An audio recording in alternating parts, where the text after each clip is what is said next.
তিন ফরম্যাটে তিন অধিনায়ক, শান্ত তার এক। পরিস্থিতি এমন ছিল যে শুধু টি-টোয়েন্টির নেতৃত্বই ছাড়তে চেয়েছিলেন, তবে বাস্তবতা দেখিয়ে দিল এক ফরম্যাটেই থাকছেন তিনি। গুঞ্জন ছিল শ্রীলঙ্কা টেস্টের পর ছাড়তে পারেন টেস্ট অধিনায়কত্ব, তবে যেই কারণে এখনই ছাড়েননি সে দায়িত্ব পালন করছেন সামনে থেকে নেতৃত্ব দিয়ে। গল টেস্টের প্রথম দিনে শান্তর অপরাজিত ১৩৬ রানের ইনিংস। শান্তর সেঞ্চুরি উদযাপনে এমন বাদ ভাঙা উল্লাস চোখে পড়েছে পুরো ক্রিকেট বিশ্বের। তাই তো দিন শেষে সংবাদ সম্মেলনে আসা মুশিকে প্রশ্ন করতেই জানিয়ে দিলেন এই উল্লাস দায়িত্বের জায়গা থেকেই। এই গ্রাউন্ডে ২০টা বছর কেটে গেল কবে বোঝাই গেল না। যদিও যে সূর্য ওঠার পর ব্যাট বল নিয়ে মাঠে নেমেছে সে জানে এই পথ চলাটা এতটা সহজও ছিল না। তবে মুশি যে উদাহরণ তৈরি করেছেন নিজের জন্য, দলের জন্য, সতীর্থদের জন্য, এমন অনেক কারণেই মুশি ভক্তদের হৃদয়ে থাকবেন।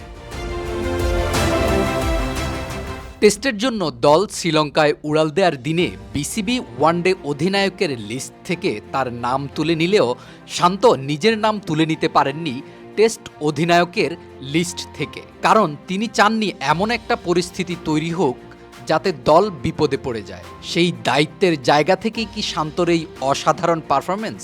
পঞ্চপাণ্ডব পরবর্তী দেশের ক্রিকেটকে যারা এগিয়ে নেবেন বা যাদের এগিয়ে নেয়ার সামর্থ্য আছে, শান্ত তার অন্যতম ক্ষমতাবান একজন। অনেক সময় ইচ্ছে থাকলেও সামর্থ্যের অভাবে অনেক কিছুই করা হয় না, আবার অনেকে আছে সামর্থ্যের ব্যবহার করতে পারেন না। দেশ ছাড়ার আগে সংবাদ সম্মেলনে করা প্রশ্নের উত্তরে শান্ত বলেছিলেন, কলম্বো নয়, কিছু করলে গলেই করতে হবে, কারণ খেলা কলম্বোয় যেতে যেতে বেশি দেরি হয়ে যাবে। এর আগে গলের ২ ইনিংসেই নিজেকে ফিরে পেতে চান। শান্ত তার কথা রেখেছেন। পরপর ৩ উইকেট পড়ে যাওয়ার পর মুশফিকুর রহিমের সাথে ব্যাট হাতে অসাধারণ এক সেঞ্চুরি উপহার দিয়েছেন দেশকে। অধিনায়ক শান্তর সাথে যে শুরু থেকেই টেস্ট মেজাজে ব্যাট করে যাচ্ছিলেন সে আমাদের মুশফিক। এই প্রতিবেদন লেখার সময় গল টেস্টের দ্বিতীয় দিনে ১৪৮ রান করে শান্ত বিদায় নিলেও ১১০ রানে মুশফিক আছেন এখনও। প্রতিদিনের মতোই ভূত নেমেছিল গলের মাঠে। ঠিক এমন সময় সব কিছু শান্ত করে ফেললেন ক্যাপ্টেন শান্ত এসে।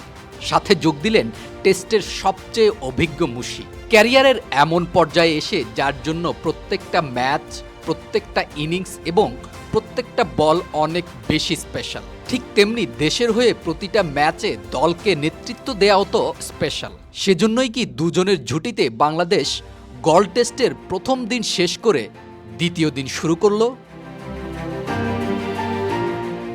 সংবাদ সম্মেলনে মুশি নিজের ২০০ রানের কথা বলে শান্তর ২০০ রানের কথাই মনে করিয়ে দিলেন।